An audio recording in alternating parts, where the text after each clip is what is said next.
Good evening, everybody. It is 6 o'clock. It's Thursday. I usually give updates on Thursday at 6 o'clock, just kind of what's going on. This Thursday, though, we're going to try something else. I'm going to do a question and answer. I did another one like this about a month ago on YouTube, and thought maybe we could get a few more viewers if I did Facebook Live. So, I am Stephen Crum. I'm just going to kind of ramble here for a couple minutes to make sure people have a chance to get on. I am running for the State House of Representatives in District 98 here in Kansas. If you don't know where District 98 is, it is the north half of Hayesville, so from Grand or 71st Street South north, and goes up to 40 to 55th Street, and then all the way over to Hydraulic, and then goes all the way up, almost far up northeast as Pawnee and K-15. It's kind of an odd-shaped district. I cover citizens that live in Sedgwick County, Wichita, and Hayesville. I cover people who have, if they have children, or they're in the Hayesville School District, the Derby School District, and also the Wichita School District. So I do have a big group of people that I represent, or that I want to represent. I represented already for 2 years. I was really proud with what we did in Topeka. But we're going to get started here, and this is a question and answer. I encourage you to send questions. You can send questions to my Twitter page. You can send questions to my Facebook page. You can send questions to my email. I have people checking all these. The email is crumforkansas@gmail.com. I also have an Instagram. If you're on Instagram and want to send a message through there, I have people monitoring that too. Really like to get your questions. While we're waiting on questions to come in, I will tell you that today is what's called Sine Die in Topeka. Our Senate and House members are there in Topeka to make some last-minute decisions.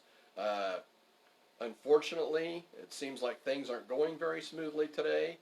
The Senate has kind of shut the House out of things that they're going to be able to do. They're passing a bunch of bills without allowing comment or debate on the Senate floor even. So they're trying to make things happen so that the House doesn't have much to say except in a conference committee. Instead of being able to add minutes or try to do changes, they won't be allowed to do that. It's just basically a yes or no vote. So I'm really keeping an eye on that and to see how that goes. So we do have a question that came in. School has been closed, and I can't knock doors right now. That's correct. What have I been doing?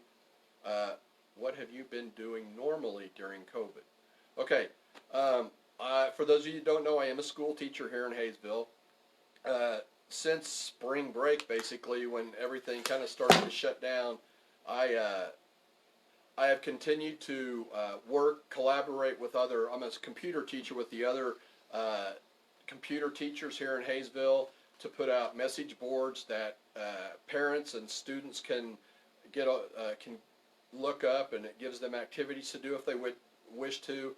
I have also been highly involved in our lunch program here at Hayesville. I go down and work one of the crossing things. We have across Grand, a crossing guard to make sure that our kids that want to come get the meals that are being served right now, the meals that are being handed out. So I've been doing that, keeping in contact with students that I coach at the high school, and also that I coach for the Little League swim team, which we're still kind of up in the air what's going to happen with that. But I spend a lot of time with my wife. We've been trying to reach out people virtually like this. I've actually had a lot of meetings with teachers. I've been in contact with people in Topeka about things that have been going on up there, kind of trying to get a lay of the land, what's happened up there during COVID. And I've also been working at getting information on where people can go that need help for anything COVID related or otherwise. Also been very busy as a councilman here in Hayesville, doing what I can for the citizens in Ward 1. Remember, you can send in your questions right here to Facebook, or you can send them to my Twitter page, or you can send them to Instagram, or you can email me at crumforkansas@gmail.com. I also have a website, crumforkansas.com, where you can get on and look at some issues if you have questions about that. I would love to hear from you. I am trying to get a page worked up on there too, so that you can go there to look for information that you need if you need help with any of the COVID related issues. Question number 2, what are my priorities for recovering the state from COVID? This is actually one of my top 3 issues. The economy in our state and elsewhere has taken a huge hit from this all over our country. And it is likely that there may have to be some cuts made, reductions made at the state level to make sure that we can pay our bills on time. One thing that's a priority to me, and one thing that's very important to me, is that I want to be there to make sure that we protect the things that I believe the citizens in District 98 want protected. I want to protect our foster care system and our children's and family programs, our social service programs. I want to protect education. When I was in Topeka, we came up with a funding formula that was found to be constitutional. The school districts have been happy with it. The only thing is getting the legislature to make sure that they always follow through. That includes adding money for the next 3 or 4 years straight up front. They have to add money.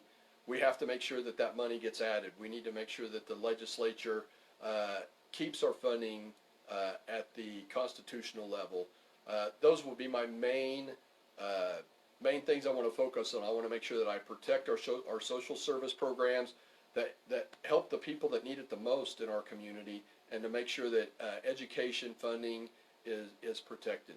Make sure that our workers are protected.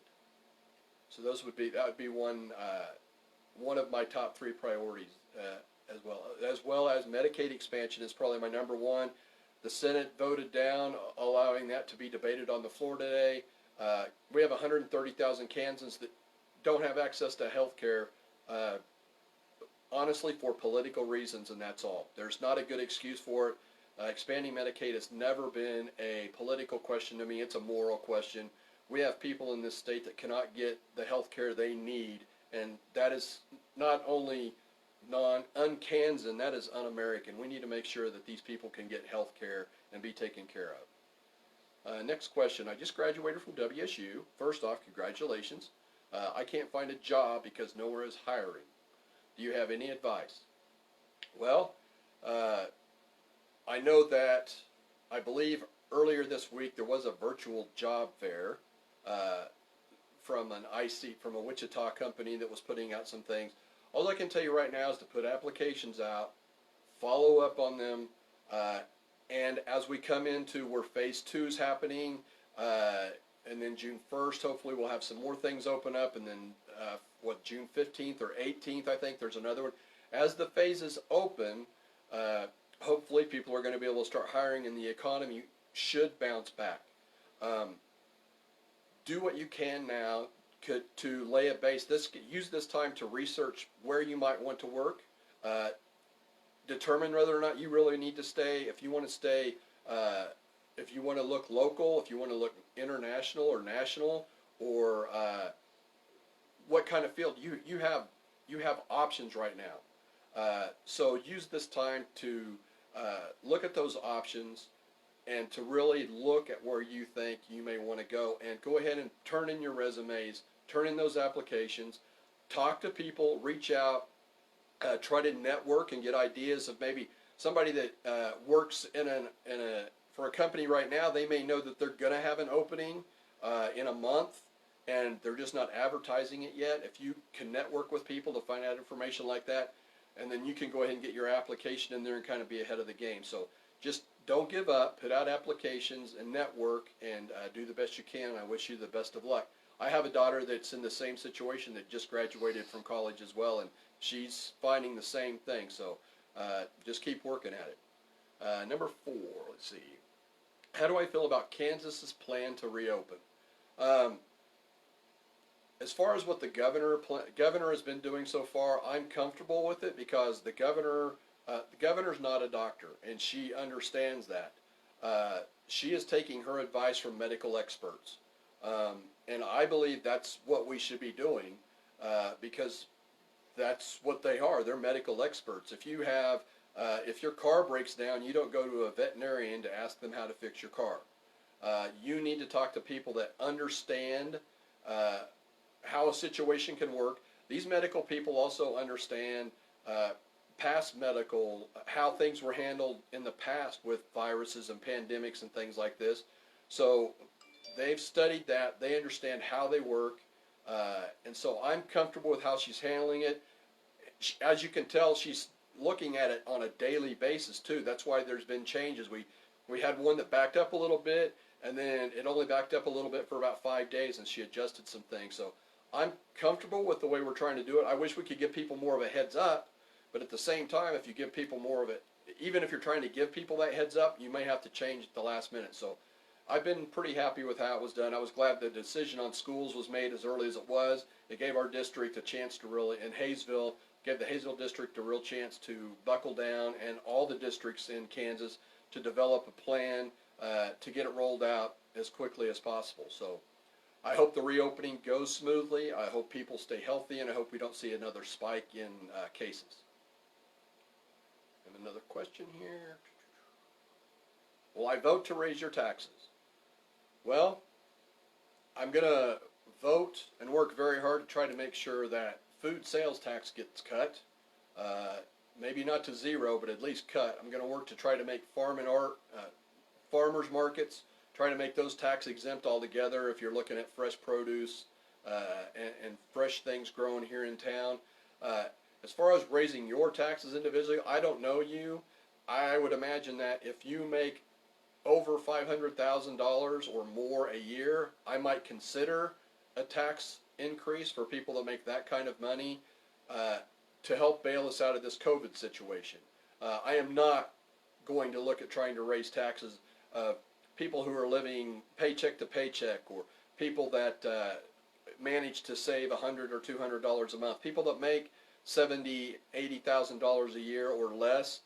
No, I will fight very hard to make sure you don't see your taxes go up, and that we find ways to make living day to day easier. Like I said, food sales tax will be huge on that method. So no, I'm here to protect the people who work, the blue collar people, the teachers, the construction workers, the secretaries, the people, the carpenters, just people that are out trying to make a living. That's who I'm out here, and I want to work for those people. I think the representative we have in District 98 right now is not working for us. I think he's working for one or two special interest groups that really don't have the best interest of citizens in District 98. So we got another question coming in. Somebody that's been furloughed at Spirit, if you don't get your job back by August. Well, I would say by August, I will be unable to do anything about that right now, because we wouldn't take, the election's not until November, and then we would come back in January. I will tell you that I will do everything I can to make sure that the state or federal monies can be made available for people who, the CARES Act that has added $600 to people's unemployment. I want to make sure that unemployment would be extended to try to help people, but I also think it's important that we look at programs where people that have been furloughed like that can go somewhere and get a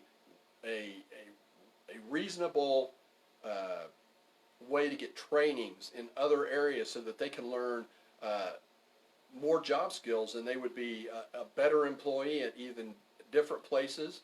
And that as we recover, if a new industry would open here, which is one thing I'd really like us to see it try to diversify what we do here in District 98 and the Sedgwick County area, that person would be, that you would be an even better employee for other people to look at. Maybe you wouldn't end up working at Spirit again, and that might be okay. You might be able to get even a better job with a different set of priorities that you have now, but a different set of skills that you would need, and hopefully we could make programs available so you could get the training for those kind of jobs. That's one thing I'd really like to see us do, is we need to make sure that's one other reason that I'm worried about making sure how we come out of COVID, is to make sure that some programs are protected so that we can make sure that, again, our blue-collar, hard-working people here in District 98 aren't harmed, that the things that they need are protected, those social services, and the education that their kids are going to get here, that sort of thing. So again, I'm going to remind you on questions. You can send them here to Facebook. You can also send in questions through Twitter at Steve Crum, at Steve Crum1.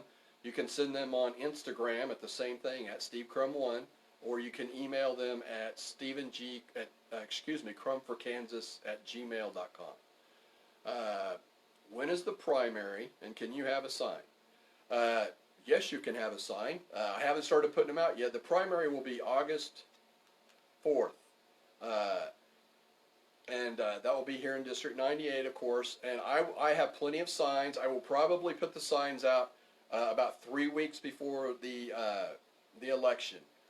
So it'll be sometime in the middle of July. And if you want a sign, all you have to do is message me on Facebook, or there is an opportunity on my website, crumforkansas.com. You can get on there and sign up for email updates, and there's a section on there right there that asks if you can help, and one of the choices, I believe, is having a sign. So you could get right on there, and then I'll let everybody know when I'm going to get the signs out.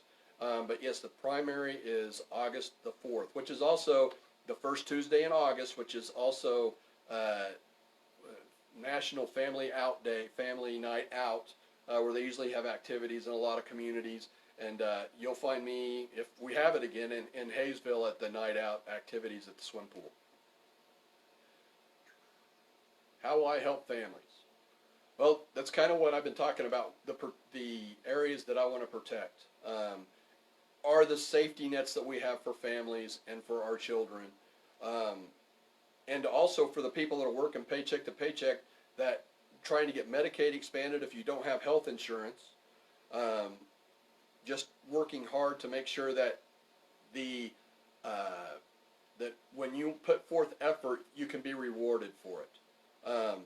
If you are unemployed but you're looking for work and you're out there trying to train and look for things, then you are doing a great thing, and you need to be rewarded for that. We need to make sure, again, the trainings for different kinds of opportunities perhaps are more available, and for less money, or even for free with possible, with certain grants and things. That's the reason I'm doing this, is because I want to support my wife and I raised 4 kids here in District 98. I know how hard it can be for families, and that's why I want to go to Topeka, because right now I don't believe families are being represented. How do I plan to invest in business growth?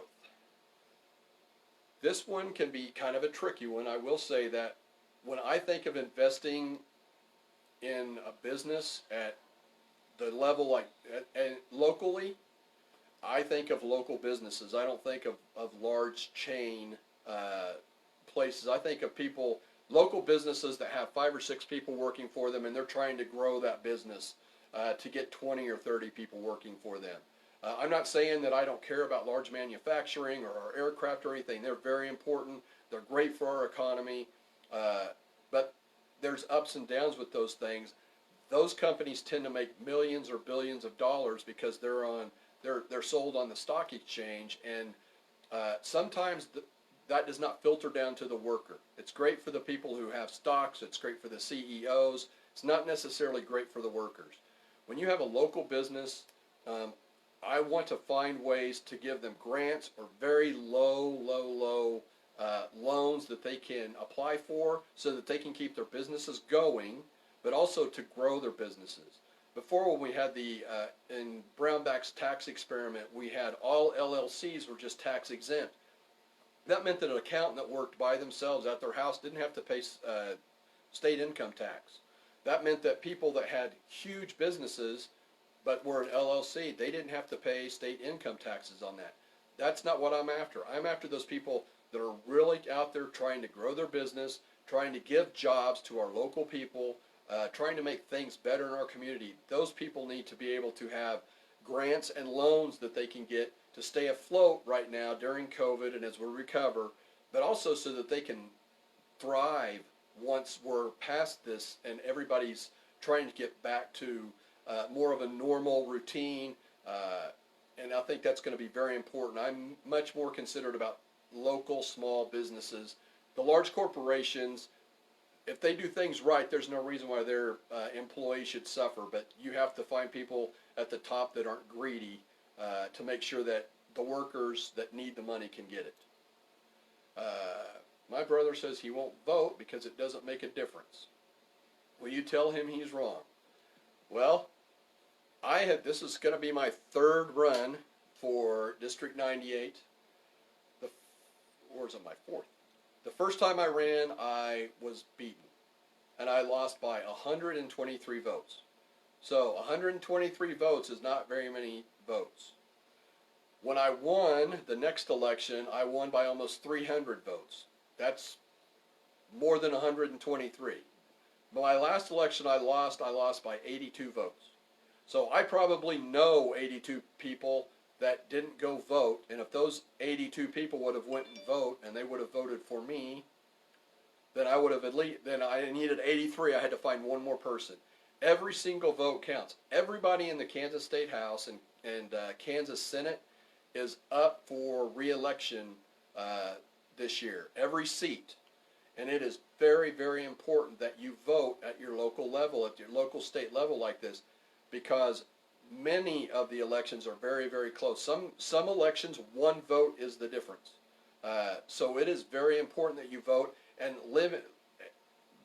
your local elections are even more important. So if you live in Hayesville, then the Hayesville School Board and Hayesville City Council is very important for you to vote with. If you're in Derby, same thing. Derby BOE, the Derby Council, same thing in Wichita. Those things locally, as you kind of find out right now, our COVID response is based off of the governor, but also based off of Sedgwick County. So it's very important that you vote, and all elections and local elections can be very, very important. And every vote does count. Am I from Kansas? That's an easy one. I am 54 years old, and I have lived in Kansas for 54 years. I have lived in the area of District 98 for about 52 of those. The boundaries of District 98 have changed. District 93 and 98 have changed a little bit. I've lived in one or the other for 52 years. And I feel like I relate to people here. I know people. I've worked with people. I've worked with business people. I've worked with people in education. I've worked with people that run manufacturing companies. So I feel like that, yes, I'm from Kansas, and that I want to represent Kansas, and I love Kansas. How do I feel about mail-in voting? Does Kansas use it? I honestly find this this item to be kind of a non-starter. I don't really understand why people have a problem with mail-in voting, because we've had mail-in voting for years. Our military use mail-in voting. Kids that are in college out of state, or even if they're in state, if you're going to school at KU or K-State, but you live in South Wichita and you live in District 98, you're going to mail in your vote.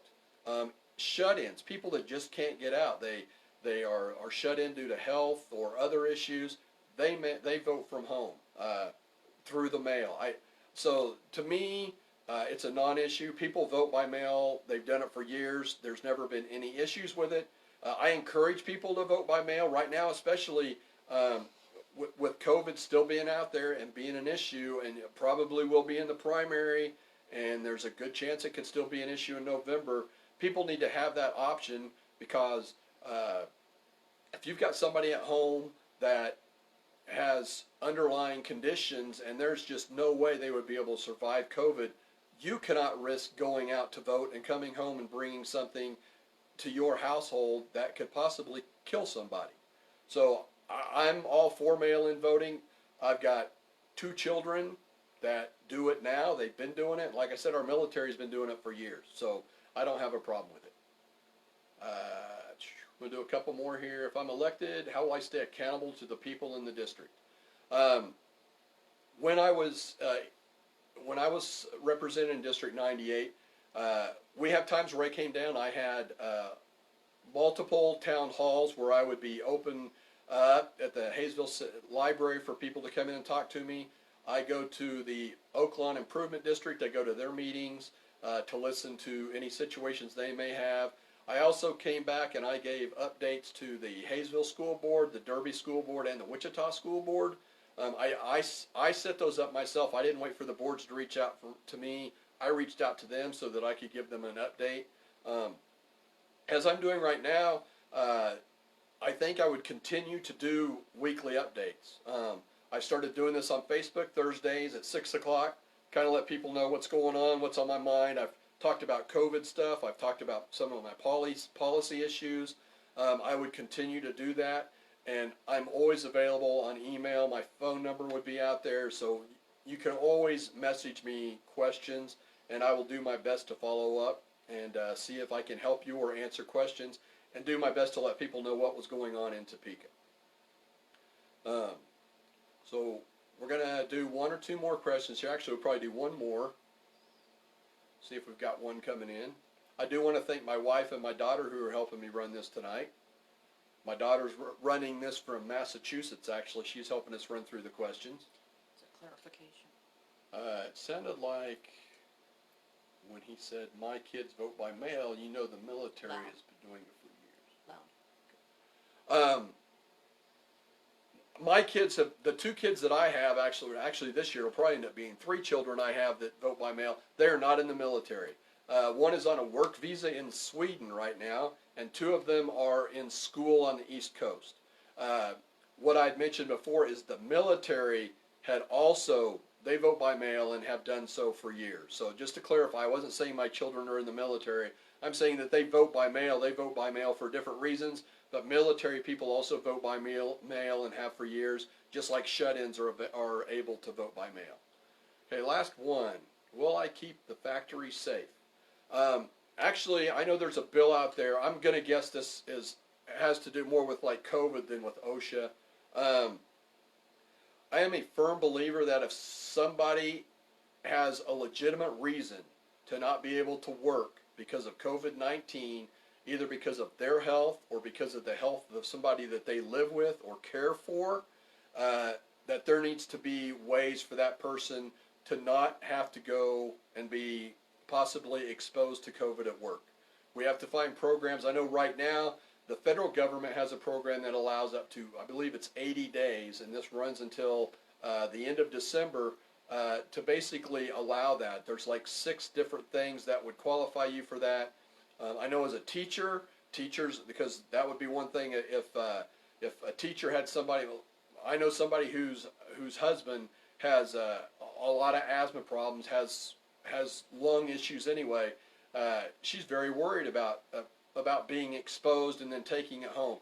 If they chose, she would be able to take this program that the federal government offers and get paid under leave, but she wouldn't have to use her leave at school. It would be federally protected. So my belief in the factory is that if they start calling people back, they need to make sure that they're following social distancing. They need to make sure that if somebody wants a mask, or if somebody wants people around them to have a mask, that they're protected, or that they can take, that they have this leave available to them so that their health is protected and anybody that they care for is protected. I think that's all we've got time for tonight. I want to thank everybody for joining me. We'll make sure that this gets left up. If you have any questions after, like I said, please go ahead and send the questions to my Facebook page. You can send it to my Twitter, which is @SteveCrum1. You can send questions to my Instagram, which is @SteveCrum1, or you can send me the questions on my email, which is crumforkansas@gmail.com. And please feel free to check out my website, crumforkansas.com. You get on there, you can sign up for email updates and other activities. If you'd be willing to help out with my campaign, that stuff's on there. I would love if you had a chance to think about contributing to my campaign. I know right now is a tough time, but I know the person that other people are going to have help, and I need your help too. So hope everybody has a great evening. I wish everybody a great Memorial Day weekend, and bless those people that have given the ultimate sacrifice, and everybody that has lost loved ones over the past year. Please have a joyful Memorial Day for them, as I'm sure they would wish for everybody to have a joyful time. Everybody take care. Please be kind. Thank you.